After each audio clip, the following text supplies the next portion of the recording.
はい、皆さんこんにちは。今日はですね、ちょっと日本語の勉強方法のことを話したいんだと思います。今回はね、独学の人や初心者向けのアドバイスに集中したいんです。私は全然ペラペラではないけど、参考になれば嬉しいんです。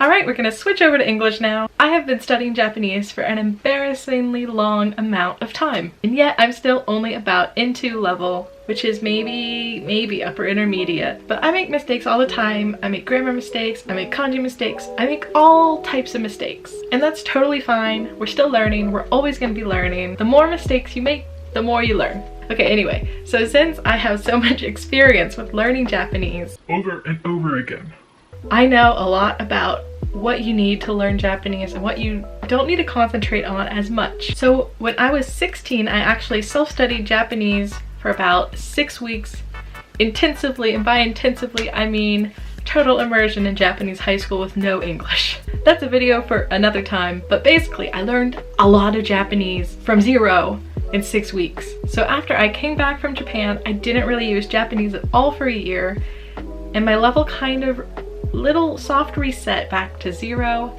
I entered college and I enrolled in Japanese 101 class, and basically it all came back to me. But the difference was the first time it was completely self-study. I had no idea what I was doing. And the second time I had, you know, a professor. However, the pace of just normal Japanese classes was agonizingly slow. And in those 6 weeks of immersion, I learned as much as I would end up learning in 3 semesters of Japanese class. It wasn't until my 4th and final semester of Japanese that I learned anything new. Seriously. So yes, while that does speak to the amazing power of immersion, I'm gonna focus on what I wish I had done better, what didn't even exist back then, and advice I have for new beginners to learning the Japanese language, because it can be really hard, it can be really overwhelming, especially if you're self-studying, or once you're starting from zero, there's just so much to learn. So I have a pretty lengthy list of tips, so let's just get right into it. Before you even pick up a textbook at the beginning, learn at least hiragana. All of it. Learn all of it and learn how to do the ja and the cha. And ideally, you also want to learn katakana at least to a semi-proficient degree. I personally think learning katakana is way harder for some reason. It's just a lot harder to memorize, and even today, I sometimes mix up katakana.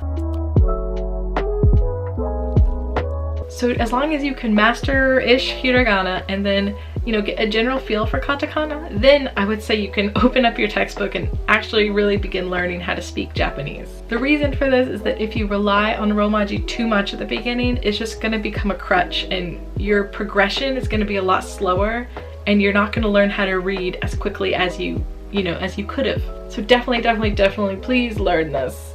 You have to learn it. You have to. I know. I hate katakana. It doesn't have to be perfect, just good enough so that you can even slowly sound out the letters and try to figure out what they say without looking at the Romaji. Though at the beginning you should probably double check just to make sure you get it right. Okay, so next I'm gonna go on to probably my most controversial take. I don't think you need to really learn how to write kanji. I would say you should learn how to write maybe the first 200 pretty well from memory. You will forget, and that's okay, as long as at one point in your life you know how to write these 200-ish kanji from memory. I'm not saying you stop learning how to write kanji. I'm saying you don't need to memorize every single kanji.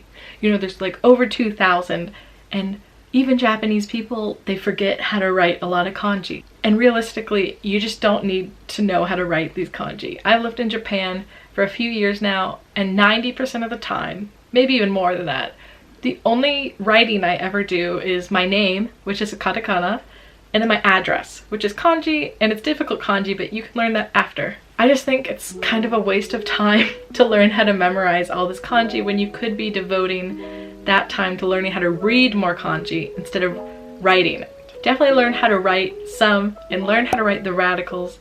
Just don't kill yourself over memorizing, you know, huge lists of hundreds of kanji that realistically you're not gonna really need to know how to write. You know, even on the JLPT, you don't need to write a single thing, which says a lot about the JLPT, but we are in the future. We have computers, we have smartphones. You just don't write things out very often. even in English, right? So I think one of the things that really helped me become pretty fast at reading hiragana and reinforcing my kanji knowledge, and even helped me my katakana, which is kind of garbage, is going to karaoke a lot.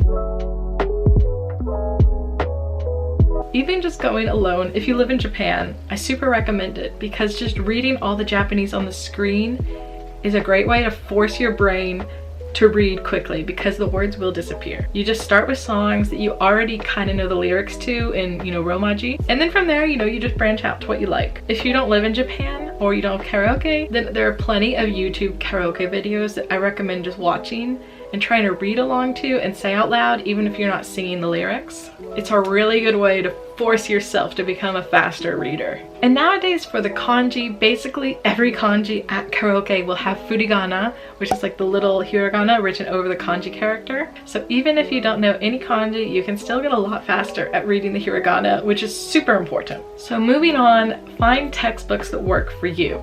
There are a ton of Japanese learning textbooks out there. Especially today, they're super easy to get just on Amazon, or if you're lucky enough to have a pretty big bookstore or even a Japanese bookstore near you, they're gonna have language textbooks that you can look at in real life. But even without that, I think Amazon has a lot of preview pages, or you could just Google it and there's gonna be pictures online, and just see if you think the style of learning will work for you, because really there's a ton out there. So if you are a beginner, I did use the Genki series textbooks. I think these are a little bit harder, however, if you don't have a tutor. But really, I think all Japanese is gonna be harder that way. But even if you are self-studying, I would look at it, and even if it's a little harder, I think you can get through it. It has pretty good vocabulary lists, and I like the order of grammar in it. I think it's a pretty natural progression. So I do recommend it. I think beginning is the hardest part. And then after Genki, I used Tobira. I really like this series too. I used it self-studying, though I think it would have been better in a classroom setting too, like most anything. But Tobira is you can definitely self-study with it, and it has workbooks available, as does Genki. Super convenient if you need something to set a even pace for you to keep progressing. However, once you are in 4-ish and above, I recommend branching out to smaller little textbooks, I guess we can call them. For example, I really like the Try series. It's really cute and it has grammar in a really easy to understand way. There's also the Somatome series. It's not quite as detailed, but the material is a lot more easy to digest because it's pretty simple and cute. And then we have the granddaddy, the Shinkansen Master series. If you are taking the JLPT, I do recommend you get this series, even if it's not your main textbook you use, because it is super detailed. It has all the grammar points explained very well. And I do like how once you're in these upper levels, there's no English. I think this one is a must-have, but like the others, I think you need more to supplement it with, or it's just gonna be a little overwhelming with the wall of text that it is. And I recently started doing these power drills. I think it's pretty good for me personally because I am a self-studier right now, and I'm just not the type of person who seeks out like problems and doing things on my own, like writing or multiple choice. So this is a really good resource if you want to get some practice for like JLPT style questions. Yeah, I would just look at all of them and see what appeals to you personally. I think you're gonna need at least 2 of these like little style textbooks, preferably one that's like Shinkansen Master and then another that is like easier. Honestly, I kind of have like a collection of Japanese textbooks at this point because it's pretty easy to just keep buying them and get like obsessed with buying them. Whatever, I could have worse collections. However, you can't just rely on any textbook, whether it's Genki or Shinkansen Master. You need to supplement it with native materials. If you just rely on the textbook, you'll never be able to speak Japanese naturally because people they don't speak like Mary and Takashi and Genki, they just don't. However, I'm not saying you should just rely on anime either, because then you're gonna end up speaking really strangely and not like people actually speak. It is good for exposure to the language and for pronunciation, but please watch it while keeping in mind that a lot of the spoken Japanese just isn't natural. It's not what people say. It's like anime Japanese. It's kind of separate. But for the most natural, normal sounding Japanese, I do recommend like high school slice of life based anime, because usually it's really simple. It's pretty easy to understand generally, and you could probably watch it without subtitles once you're about in 3. And once you are in 3, I recommend getting the exposure to Japanese native YouTubers. They speak fast, they speak in slang, they speak like young people, it's casual. It is great if you want to learn how actual Japanese young people speak. Don't take what they say and go apply it in like a business meeting, but it's great to learn how to, you know, converse naturally with like people at a bar or something. How to talk with friends basically. And it will really up your listening skills, because some of these people really, they just talk super fast. So back when I first started studying Japanese, there wasn't that many online resources. Oh, that makes me sound really old. But there really wasn't, at least compared to today. So one that I am using right now, and I so wish I started this the day I began learning Japanese, is wonky. Wonky is basically a kanji and vocabulary memorization app, and it makes you learn the kanji through SRS-based repetition, and then it will introduce relevant vocabulary that's connected to the kanji you just learned. It also has like mnemonic devices that will help you if you need that too. You do have to pay for it after level 3, but until level 3 it is a free trial. So as soon as you start, I really recommend getting on this. I so wish I did, because if I did, I know I would know every kanji already. But I don't, I'm still in the process. Maybe in a year I will. It is paid, but for me personally, paying money is like a motivator for me to actually use it. And when I don't pay money for things, I just, you know, I forget about them and I don't prioritize them in my life, because you know, I could easily push it off till the next day and the next day and then, yeah. But wonky I do actually do almost every day because I pay money for it, honestly. If you're unable to pay for wonky or you don't want to, then there is an alternative. There is Anki. I believe it is free on Windows desktop, but you have to pay money for the app, at least in the iOS store. So not free for some of us, but a lot cheaper than wonky, and definitely worth it if you keep up with it. So with Anki, you just insert all the kanji, all the words yourself, and you're gonna have to rely on, you know, yourself to actually keep going back and doing it. I'd say the bad point of Anki is I think the interface is kind of ugly compared to wonky. So once you become about in 4, I think you can start introducing yourself to a lot of reading materials. And one great resource I wish I knew about sooner is NHK Easy. So NHK is like the government news organization, and NHK Easy is specifically aimed at people who are learning Japanese or children. So it takes its NHK articles and it really simplifies them. It uses easier to understand grammar and just an easier flow overall. I really recommend, however, this app called Todai or Easy Japanese. So if you click it, there are a ton of articles you can just scroll through. They update a lot every day. And I think this app is just amazing because it is free. You can pay if you don't want the ads and stuff, but you can use it for free. You just click on an article. Like this one about Sakura. So we have a very simplified article, and you can see there's furigana over most of the kanji right now just because I have it set up that way. You can change the level. Like right here, we can make it, okay, I have it for N1, but it's kind of bugging right now. But like, let's say N5.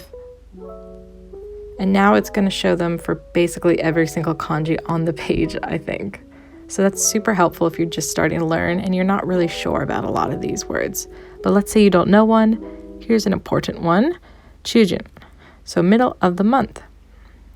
So if you don't know the word, you can just click it. You don't have to translate it separately. And up here, we have a lady who will read the article for us. Up here, this is probably my favorite part. So someone's already translated into English, but we can still make our own translation, and I recommend you do this. So we can translate the sentence by sentence into English. It doesn't have to be perfect, it really helps you understand the article and know the meaning of the words. So there's a lot more on this app that I haven't shown you, so I encourage you just to download it and click around and see what's on it. So of course the best free resource is YouTube. There are a ton of Japanese instructional videos on there, but one of my favorite channels that I will mention is Nihongo no Mori. They make really great grammar explanation videos for JLPT levels, and they basically saved my butt for all of my JLPT tests. I really recommend getting into the habit of watching them, especially when you read a grammar point in a textbook and you don't quite understand it. Look up one of their videos. They'll explain it really easy to understand way. So these were just some of my tips, but of course, if you're able to, I really recommend taking a formal Japanese language class. Whether that's at university, community college, a community center, even online, if you're able to, just the structure it adds and just being able to consult with a native Japanese speaker, it will really make it a lot easier for you to learn, and you will be forced to stay on track, especially at the beginning when it can be really easy to just get overwhelmed with everything. If there are no classes available to you, then if you can afford it, a formal private Japanese language tutor would be amazing, even if it's online. I've heard great things. And of course, even better than those are immersion or a Japanese language school here in Japan, but I know that's kind of out of reach for most people. Of course, you could go from zero Japanese to fluent just on your own without paying for anything. I know people who have done this. I personally just don't have that like self-driven motivation to do that, I guess, but if you do, then congrats, I wish I were you. Another free option is like language exchanges. There's a lot of these online if there's none in person for you. Just talking to someone for 30 minutes in your native language and then speaking in 30 minutes for Japanese is a great way to just get conversationally fluent. All right, thank you guys so much for watching. My name's Allison and I will see you back here next week. Bye! Mata ne!